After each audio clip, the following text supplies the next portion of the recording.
अभिनंदन के साथ माननीय मुख्यमंत्री महोदय को पूरे सादर के साथ आमंत्रित करते हैं। झंडा लहराते हुए माननीय मुख्यमंत्री महोदय को आमंत्रित है।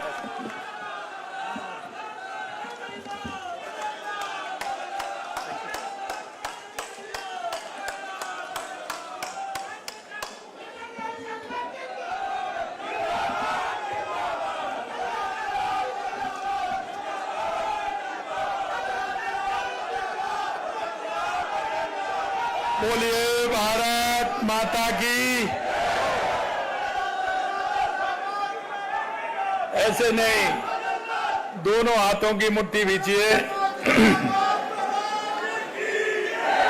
और जोर से बोलिए, क्योंकि आज आप जिस कार्यक्रम में आए हैं उस कार्यक्रम की जानकारी जहां तक पहुंचे वहां तक पहुंचानी चाहिए, इसलिए जोर से बोलेंगे भारत माता की, भारत माता की, भारत माता की।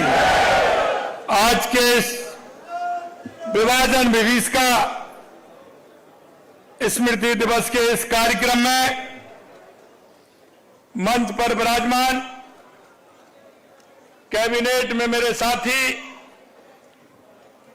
उप मुख्यमंत्री श्रीमती दिया कुमारी जी, दूसरे उप मुख्यमंत्री प्रेमचंद बैरवा जी, हमारे मंत्री जोगाराम पटेल जी, गौतम दत्त जी, जवाहर सिंह बेगम साहब, के बिश्नोई जी, हमारी पार्टी के वरिष्ठ नेता, प्रतिपक्ष के नेता सम्मानीय राजेंद्र राठौड़ जी, पार्टी के पूर्व प्रदेश अध्यक्ष और इस कार्यक्रम के संयोजक अशोक परनामी जी, हमारी पार्टी के पूर्व प्रदेश अध्यक्ष और वित्त आयोग के अध्यक्ष अरुण चतुर्वेदी जी, इस कार्यक्रम में सह संयोजक रामलाल जी, भूपेंद्र सैनी जी, पार्टी के जिला अध्यक्ष अमित गोयल जी, मंच पर विराजमान सभी हमारे पार्टी के वरिष्ठ नेतागण, सभी पदाधिकारीगण, मेरे सामने बैठे मोतियों से महंगे मेरे कार्यकर्ता भाई और बहनों,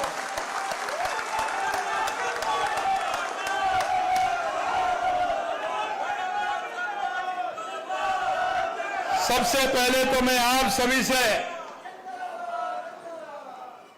यह कहना चाहता हूं मेरे भाई और बहनों, यह विभाजन विभीषिका यह वो त्रासदी है कि ये त्रासदी दुनिया की सबसे बड़ी त्रासदी है। इसमें 10 लाख लोगों के हत्या से यह जो हमारा 14 अगस्त था, विभाजन विभीषिका थी, ऐसा दुनिया के किसी भी इतिहास में नहीं होगा जो देश की आजादी से पहले यह विभीषिका आई थी। यही नहीं, मैं आपको एक थोड़ा पीछे लेके चलना चाहता हूं कि देश की आजादी के लिए हमारे उन महापुरुषों ने अपने आप को समर्पित कर दिया। उन्होंने कभी इस देश में हूण आए, कभी कुषाण आए, कभी इस्लाम आया तो कभी अंग्रेज आए, और सबसे लोहा लेने का काम हमारे उन महापुरुषों ने किया था। एक बहुत ही बड़ी लंबी लड़ाई के साथ देश को आजादी मिली। देश हमारा जिस लक्ष्य के लिए हमारे महापुरुषों ने अपने आप को समर्पित कर दिया, और भी समर्पित भी ऐसे किया, एक मां से पूछा गया था कि तुम्हारे 3 बेटे हैं, तीनों ही आजादी की लड़ाई में उन्होंने अपने आप को समर्पित कर दिया, अगर आपका चौथा बेटा होता तो क्या करती? उस मां ने कहा कि चौथा नहीं, अगर 5वां भी बेटा होता तो मैं देश की आजादी के लिए उसको भी आगे कर देता। यह आजादी ऐसे ही नहीं मिली। लेकिन मैं कहना चाहता हूं मेरे भाई और बहनों, जिन लोगों ने हमेशा स्वार्थ की राजनीति की, जिन्होंने तुष्टीकरण की राजनीति की, जिन्होंने हमेशा लालच के साथ राजनीति की उन लोगों के कारण हमारे देश का विभाजन झेलना पड़ा, देश का विभाजन झेलना पड़ा। और आपको यह भी मैं बता देना चाहता हूं, यह दर्द आज भी लाखों लोगों के मन में आज भी प्रश्न पूछता है, क्योंकि माननीय प्रणामी जी कह रहे थे, इन्होंने तो खुद झेला है, इनके पिताजी माताजी कैसे यहां पहुंचे थे।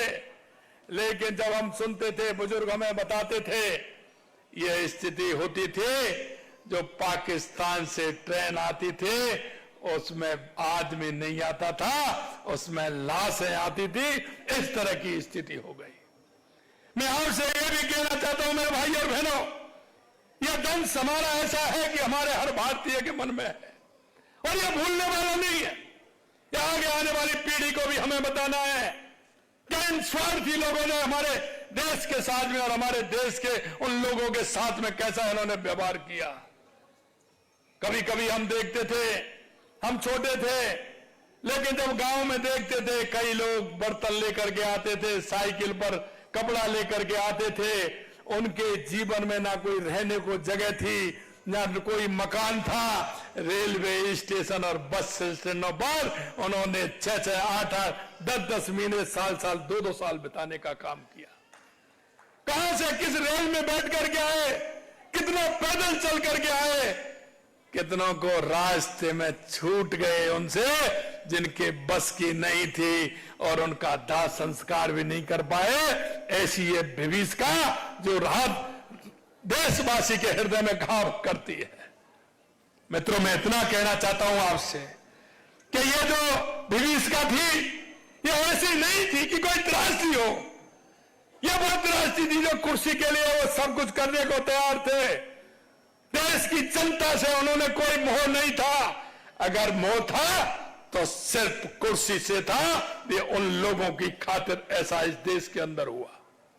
मैं आपको एक याद दिलाना चाहता हूं, आपने पढ़ा भी होगा, कितनी रियासतें, 500 से ज्यादा रियासतें सरदार वल्लभ भाई पटेल ने एकीकरण किया। जहां जैसी आवश्यकता थी उन्होंने कदम उठाए और वो किया। लेकिन आपने देखा होगा एक जम्मू कश्मीर की रियासत थी जिसको एक जवाहरलाल नेहरू ने जिम्मेदारी ली, जिसका दंश आज तक भी हम झेल रहे हैं। मैं आपको यह भी कहना चाहता हूं, विभाजन के बाद जो स्थिति देश के अंदर बनी, आपने देखा होगा, क्योंकि 1942 के अंदर डॉक्टर श्यामा प्रसाद मुखर्जी जी ने बंगाल के अंदर जब अकाल पड़ा था तो उन्होंने आकर के जन जन की सेवा करते हुए उन लोगों की सेवा करने का काम किया। आजादी के लिए हमेशा उन्होंने झंडा बुलंद किया। यही नहीं, सुभाष चंद्र बोस जिन लोगों ने किस तरह से काम किया, और बाबा साहब भीमराव अंबेडकर जी ने जब कहा कि ये जो बंटवारा हो रहा है ये ठीक नहीं है और ये बंटवारा कुर्सी के लिए हो रहा है, ये तो बहुत गलत है, ये बंटवारा नहीं होना चाहिए। जो राष्ट्रवादी लोग थे, जिनके मन में राष्ट्र के प्रति पूरी संवेदना थी, पूरे राष्ट्र को लेकर के मजबूती के साथ चल रहे थे, जिनके अंदर मन में इति थी, हजारों सालों की गुलामी के साथ वो जिंदा थी, ऐसे लोगों ने जिस तरह से देश के आजादी के लिए काम किया, उनके मन में जो पीड़ा थी, उस पीड़ा का आप अनुमान लगा सकते हैं क्या? कि जिन्होंने आजादी के लिए सब कुछ खो दिया और एक दिन में कुर्सी के लिए विभाजन हो गया, इससे बड़ी कोई त्रासदी नहीं थी। मित्रों, मैं ये कहना चाहता हूं कि इन्होंने त्रासदी के अलावा आप ये भी देख लीजिए, देश आजाद हुआ, अंतरिम सरकार बनी, अरे कोई भी नहीं छोड़ता है, लेकिन डॉक्टर श्यामा प्रसाद मुखर्जी जी ने जब कहा था आजादी के बाद में कि देश की दिशा और दशा ठीक नहीं है, देश के अंदर उन राष्ट्रवादी लोगों के प्रति अन्याय हो रहा है, देश में हिंदुओं के प्रति अन्याय हो रहा है, जब उन्होंने ये बात कही तो उन्होंने उद्योग मंत्री पद से इस्तीफा दिया और उन्होंने कहा कि कश्मीर में जाऊंगा। यह कश्मीर आज का मुद्दा नहीं है, यह उन राष्ट्रवादी लोगों का मुद्दा है जिन्होंने इस राष्ट्र को अपने खून से सींचने का काम किया है, खून से सींचने का काम किया है। मैं मेरे भाई और बहनों में यह भी कहना चाहता हूं, यह घाव साथ ही भरते। यह घाव कभी नहीं भरेगा। और ये भी मैं कहना चाहता हूं, ये देश जिन लोगों की आत्मा में जो घाव किया है आज तक नहीं भरा और आगे भी नहीं भरेगा।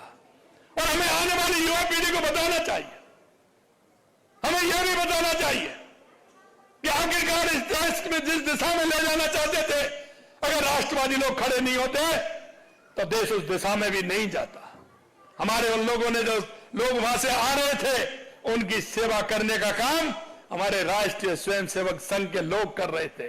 उनको स्टेशनों पर ला रहे थे, बस स्टैंडों पर ला रहे थे, उनके लिए व्यवस्था कर रहे थे, लेकिन इनमें से कोई उनकी देखने वाला नहीं था। अरे देखने वाला कहां होगा?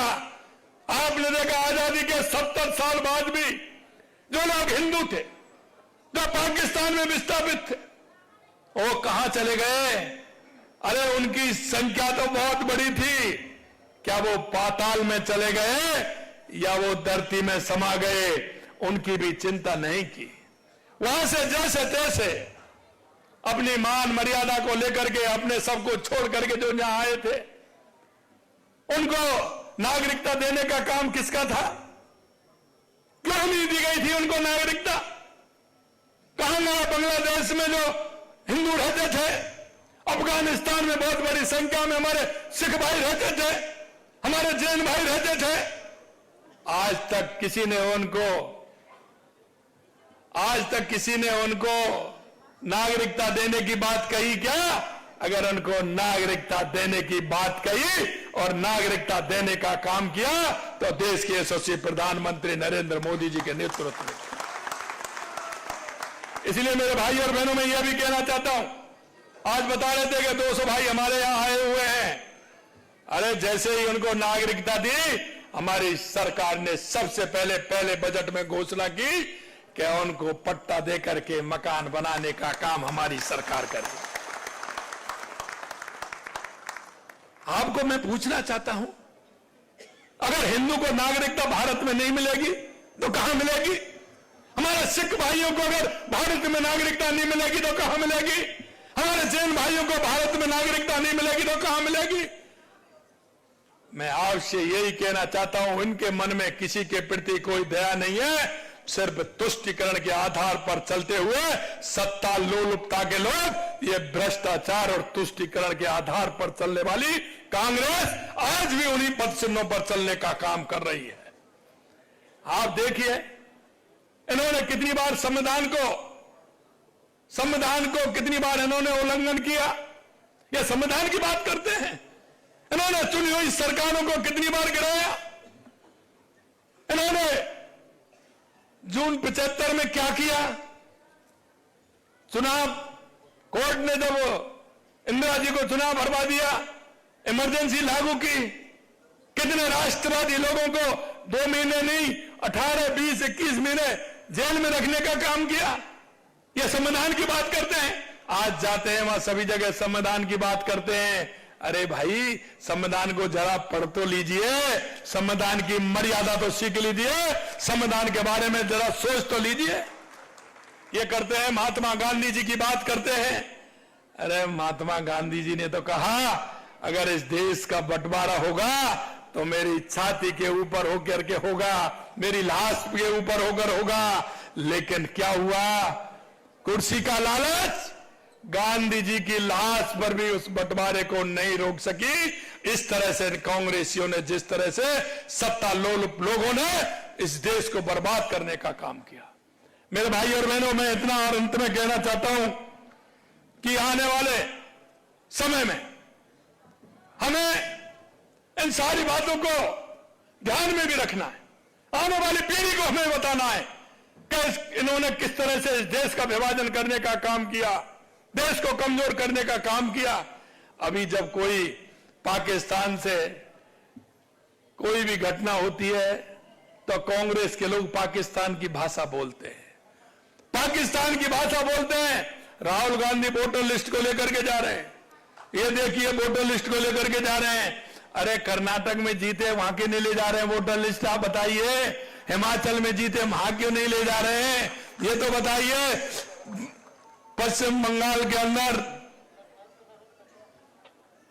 वहां सरकार बनी है ममता बनर्जी की, उनकी आपकी सहयोगी है। वहां क्यों क्या हुआ? जहां अगर कहीं भी भारतीय जनता पार्टी की सरकार बनती है तो कभी मशीन का रोना रोते हैं, मशीन बेकार है साहब, अभी वोटर लिस्ट पर आ गए। अरे ऐसे काम नहीं चलेगा।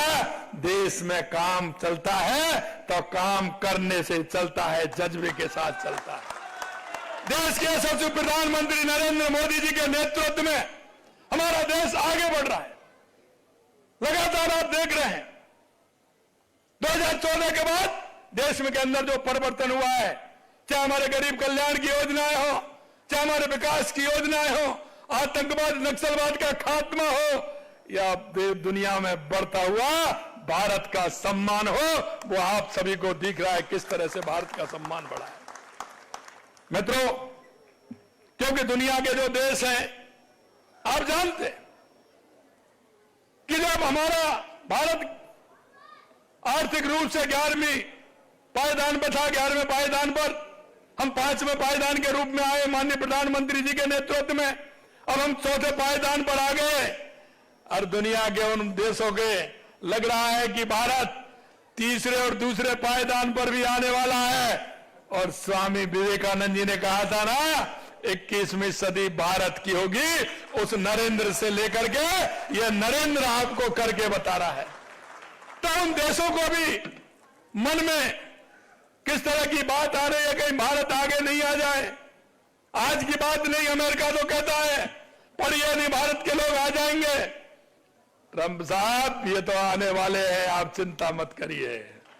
स्वामी विवेकानंद जी की बात खाली नहीं जाएगी। और मैं आपसे इतना ही निवेदन करना चाहता हूं, क्योंकि हम जब स्वदेशी अपनाएंगे तो हमारे देश की मजबूती बढ़ेगी। हम लोकल फॉर वोकल करेंगे, लाएंगे अपना सामान खरीदेंगे तो हमारे देश की मजबूती बढ़ेगी। मैं आपसे इतना ही निवेदन करना चाहता हूं, देश के यशस्वी प्रधानमंत्री नरेंद्र मोदी जी के नेतृत्व में हमारा भारत आगे बढ़ रहा है और इसी तरह से बढ़ेगा। किसी तरह की चिंता करने की जरूरत नहीं है। और ये राजस्थान में तो डबल इंजन की सरकार है। रामलाल जी कह रहे थे, रामलाल जी अभी देखते जाइए, अभी तो बहुत कुछ होना बाकी है, बहुत कुछ होना बाकी है। मैं आपसे इतना ही निवेदन करना चाहता हूं मेरे भाई और बहनों, कि हमारी केंद्र और राज्य सरकार की जो योजना है उनका लाभ हमारे वो अंतिम पायदान में खड़े हुए व्यक्ति को मिलना चाहिए। हमारे प्रधानमंत्री जी कहते हैं कि हमारी हर योजना का लाभ अगर हमारे उस अंतिम पंक्ति वाले भाई और बहन को मिलेगा तो निश्चित रूप से हमारा प्रदेश समृद्ध होगा और हमारा देश आगे बढ़ेगा। इनकी चिंता करने की जरूरत नहीं है। अंत में मैं आपसे इतना ही कहना चाहता हूं मेरे भाइयों, कि जिस तरह से देश की सीमाओं पर आपने देखा होगा हमारा सैनिक जिस तरह से जिस मुस्तैदी के साथ खड़ा है, हमारी सेना का मनोबल जो बढ़ा है, हमारे सेना जिस तरह से काम करती है, और आज कहने में कोई वो नहीं, दुनिया में पहले नंबर की सेना है तो वो भारत की सेना है, भारत की सेना। माननीय प्रधानमंत्री जी के नेतृत्व में हम हर तरफ से मजबूत हो रहे हैं। और इसलिए अरे जब हमारा पोखरण और राजस्थान की भूमि पर जब परमाणु परीक्षण हुआ था, जब भी कई लोगों ने हमारे स्वर्गीय पूर्व प्रधानमंत्री भारत रत्न अटल बिहारी वाजपेयी जी से भी कहा था, उन्होंने भी कह दिया कोई चिंता नहीं है। अरे अब तो मोदी जी हैं, इसलिए कोई चिंता करने की जरूरत नहीं है। हम मजबूत हैं, पूरी तरह से हम काम करेंगे। मैं आपको अंत में यही कहना चाहता हूं मेरे भाई और बहनों, ये तिरंगा हम आप सबकी शान है, पूरे देश की शान है। हमारी तिरंगा यात्रा के माध्यम से देश की एकता और अखंडता को मजबूत करने का काम करना है। हमने हर गांव में तिरंगा, हर गली में तिरंगा, घर घर तिरंगा, क्योंकि ये हमारी शान है। और हमें तिरंगा यात्रा के माध्यम से देश और देशवासियों को ये संदेश देने का भी काम करना है। तिरंगा हमारे क्रांतिकारियों के बलिदान की कहानी है, हमारे वीर जवानों की शहादत की निशानी है। तिरंगा हमारी आन बान और शान का प्रतीक है। तिरंगा यात्रा हम सबको जोड़ती है और ये हमें याद दिलाती है कि भारत सिर्फ एक भूभाग नहीं है, ये हमारी मां है और 140 करोड़ इसके बेटे हैं। 140 करोड़। केसरिया रंग हमारे शौर्य का प्रतीक है, सफेद रंग हमारी सत्यता और शांति का, हरा रंग हमारी आशा और विकास का, अशोक चक्र हमें सतत प्रगति की प्रेरणा देने का काम करता है। हमें यह संदेश देती है कि जब तक इस तिरंगे की शान कायम रहेगा, जब तक ये शान से यूं ही लहराता रहेगा, तब तक संसार की कोई ताकत नहीं जो हमें झुका सके, हमें झुका सके। भाजपा तिरंगा यात्रा के माध्यम से, इस अभियान के माध्यम से देश भर को एकजुट करने का काम कर रही है और हमें प्रदेश के हर घर तक इस तिरंगा यात्रा के माध्यम से संदेश पहुंचाने का काम करना है। अंत में इतना कहना चाहता हूं, विभाजन का जख्म केवल सीमाओं पर नहीं बल्कि लाखों दिलों में आज भी है। विभाजन दिवस का स्मृति दिवस हमें चेतावनी देता है कि तुष्टीकरण की राजनीति कभी दोहराई नहीं जाए। भाइयों बहनों, इतिहास हमें कांग्रेस की काली करतूतों का याद दिलाता रहेगा। हम कभी भूलेंगे नहीं कि कांग्रेस के नेतृत्व में ही इस देश का बंटवारा हुआ। हम कभी भूलेंगे नहीं कि उन्होंने लाखों लोगों की कुर्बानी अपने सत्ता सुख के लिए कर दी थी। और आज वही कांग्रेस हमें एकता का पाठ पढ़ाने की कोशिश करती है। जिन्होंने इस देश को बांटा वो कभी देश नहीं संभाल सकते, जिन्होंने देश को तोड़ा वो कभी लोगों को जोड़ नहीं सकते। कि देश हमारे विरोधी ताकतें जहां भी हो जो देश की तोड़ने की बात करते हैं, उस समय उनको जवाब देना चाहिए। ऐसे आस्तीन के सांपों को मुंह उठाने से पहले ही उनका फन कुचल देना चाहिए। हमारा मंत्र है सबका साथ, सबका विकास, सबका विश्वास, सबका प्रयास। अंत में इतना ही कहना चाहता हूं, स्वदेशी को अपनाते हुए वोकल फॉर लोकल के माध्यम से हम हमारे खुद के बनाए हुए सामान का उपयोग करें, दूसरे लोगों को शपथ दिलवाएं, वो भी उसको करें, जिससे कि हमारा देश मजबूत हो, हमारा प्रदेश मजबूत हो, हमारा जिला मजबूत हो, हमारी तहसील मजबूत हो, हमारा गांव मजबूत हो। इतना ही मैं आप सबके बीच कहना चाहता हूं। आप सभी इतनी बड़ी संख्या में आज यहां इस कार्यक्रम में पधारे हैं, दिल की गहराइयों से आप सभी को बहुत बहुत धन्यवाद। जय हिंद, जय भारत, जय राजस्थान।